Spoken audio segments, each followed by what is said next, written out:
नमो नमः। मित्रों, आज मैं आप सबों को सीजी बोर्ड कक्षा 10वीं की संस्कृत पुस्तक श्यामला के 10वें पाठ का दूसरे अंश का अर्थ आपको समझाने जा रहा हूँ। वीडियो के पहले भाग में मैंने इस पाठ के आधे हिस्से को समझा दिया है। इसके पहले आपसे मेरा एक निवेदन है, आप ध्यान से मेरे वीडियो को सुने, देखें। यदि आपको मेरा वीडियो अच्छा लगे, अच्छे तरीके से समझ आ जाए तो निश्चित रूप से मेरे चैनल को सब्सक्राइब करेंगे, अधिक से अधिक लोगों के बीच शेयर करेंगे और लाइक कर देंगे। यह मेरी गुजारिश है। जैसा कि मैंने पहले वीडियो में भी बताया है कि यह पाठ भारत की बढ़ती हुई जनसंख्या की समस्या को लेकर लिखी गई है। तीव्र गति से बढ़ती हुई जनसंख्या देश की एक प्रमुख समस्या है। इस समस्या वृद्धि के कारणों में निरक्षरता भी एक प्रमुख कारण है। शिक्षा का प्रचार प्रसार कर छोटे परिवार के महत्व को बताया जा सकता है। प्रस्तुत पाठ में सरल एवं हृदय स्पर्शी परिसंवादों के माध्यम से बड़े परिवारों में आने वाली समस्याओं एवं कठिनाइयों को उद्घाटित करते हुए छोटे परिवार के महत्व को चित्रित किया गया है। आइए पाठ्य पुस्तक के पृष्ठ संख्या 54 में वर्णित वार्तालाप का अर्थ समझें। सीमा कहती है, पितः नगरे सर्वत्र दीपमालिका पर्वणः शुभागमने अग्नि क्रीडनकानां पटापट शब्दः श्रूयते। सीमा कहती है, हे पिता श्रेष्ठ, नगर में सब जगह दीपावली त्योहार के शुभ आगमन पर पटाखों की पटापट आवाज सुनाई दे रही है। अस्माकं गृहं न शोधितं न धवलीकृतं। हमारा घर न साफ किया गया और न सफेदी किया गया। मम सखीभिः तु प्रभूतेन धनव्ययेन कृतानि अग्निक्रीडनकानि। मेरी सहेलियों ने बहुत धन खर्च करके, बहुत रुपए खर्च करके पटाखे खरीदे हैं।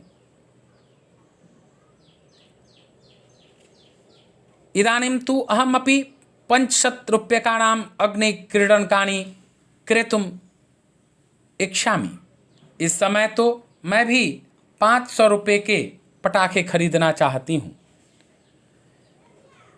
इस अनुच्छेद में कुछ कठिन वर्ड आए हैं, आप अपनी कॉपी में नोट कर लें।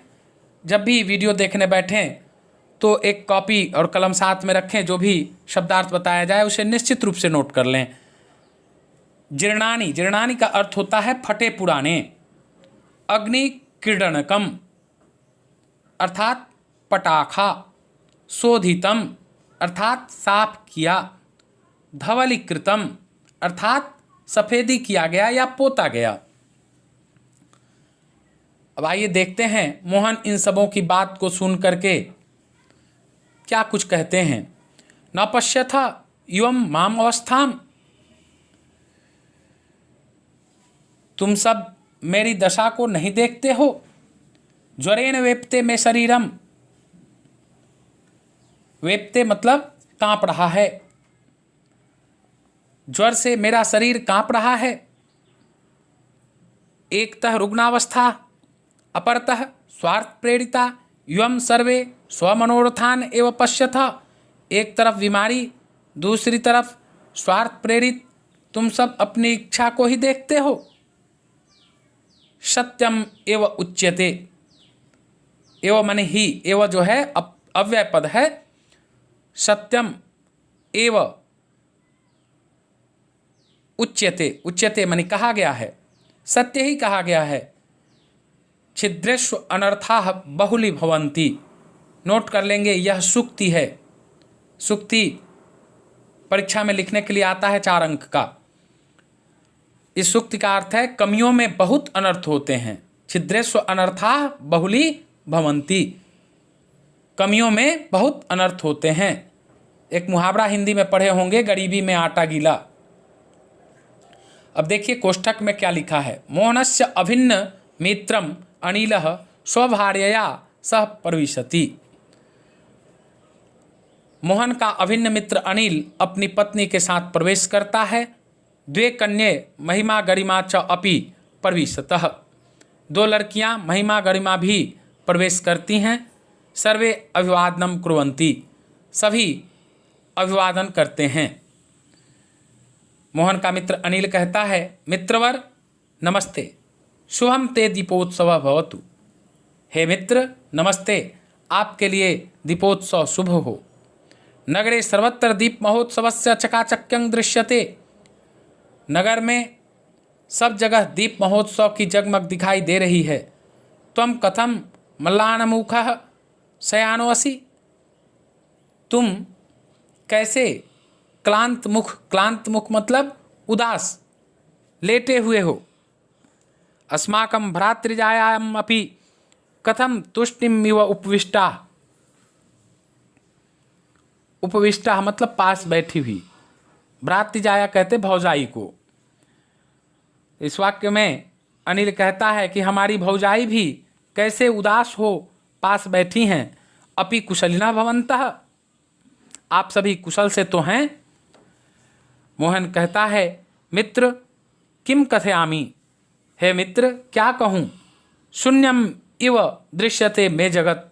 मुझे संसार शून्य ही दिखाई देता है। मत्कृते तु जीवने न को अपि अभिलाषः। मत्कृते मतलब मेरे लिए। मत्कृते अर्थात मेरे लिए। तो जीवन में कोई भी इच्छा नहीं है। अहंतु मरणमेव शरणम पश्यामि। मैं तो मृत्यु की ही शरण देख रहा हूं। श्रुति कहती है, भ्रातृवर अस्मिन् हर्षोल्लास समय कातरवचनानि ब्रुवाणः अस्माकं भगिनीं पुत्रान् कन्यकाः च कथम दुःखसागरे निमज्जयसि।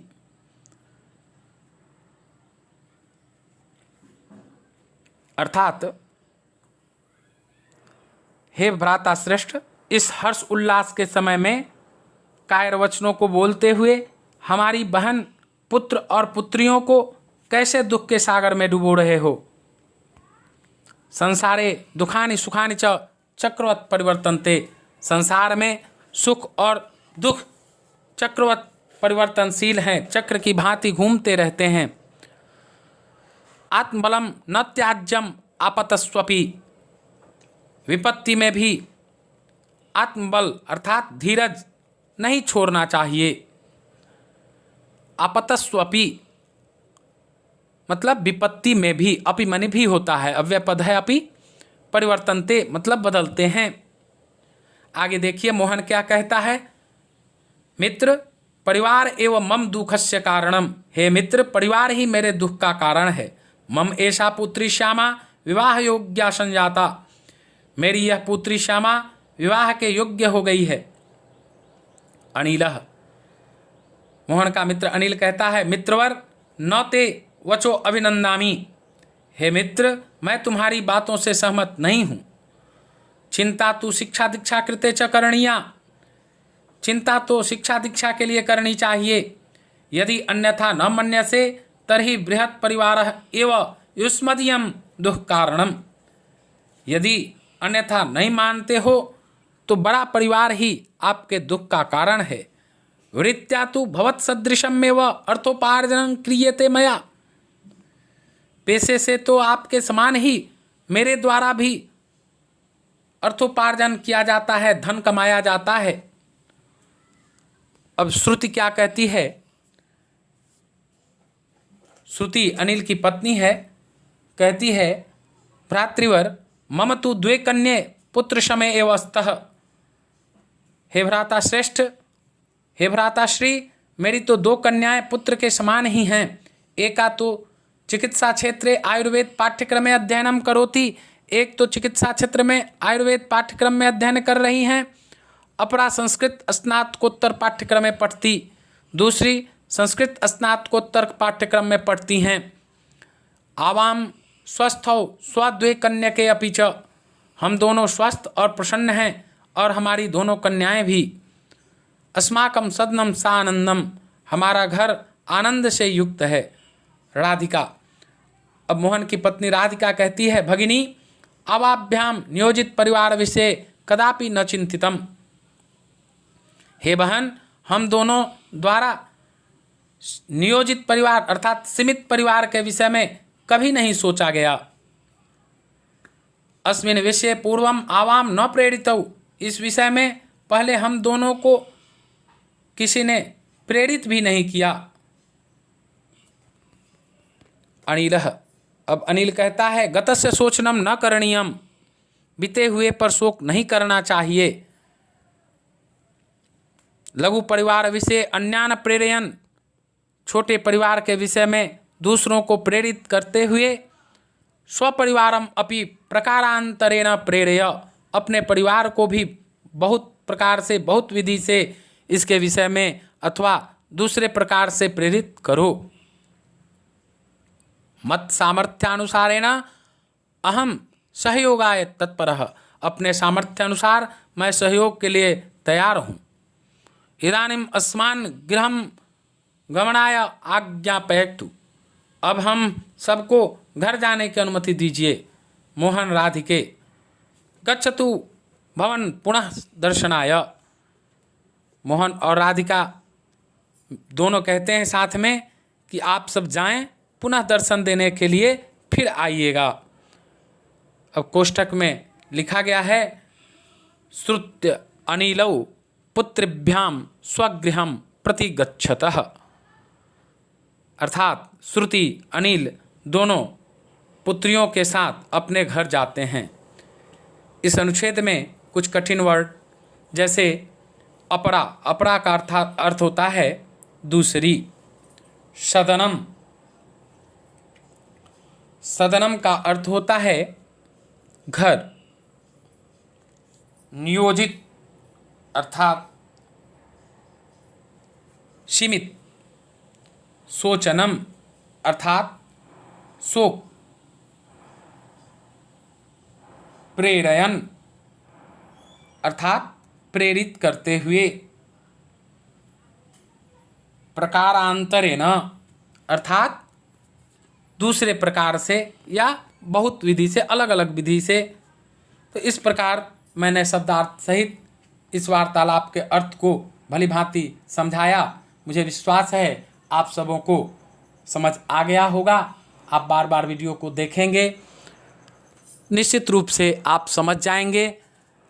अंत में फिर मैं आपसे एक बार गुजारिश करूंगा कि यदि मेरा वीडियो आपको पसंद आए तो निश्चित रूप से मेरे चैनल को सब्सक्राइब कर देंगे और अधिक से अधिक लोगों के बीच शेयर करेंगे, कक्षा 10वीं के विद्यार्थियों के बीच, ताकि उनको लाभ पहुंच सके।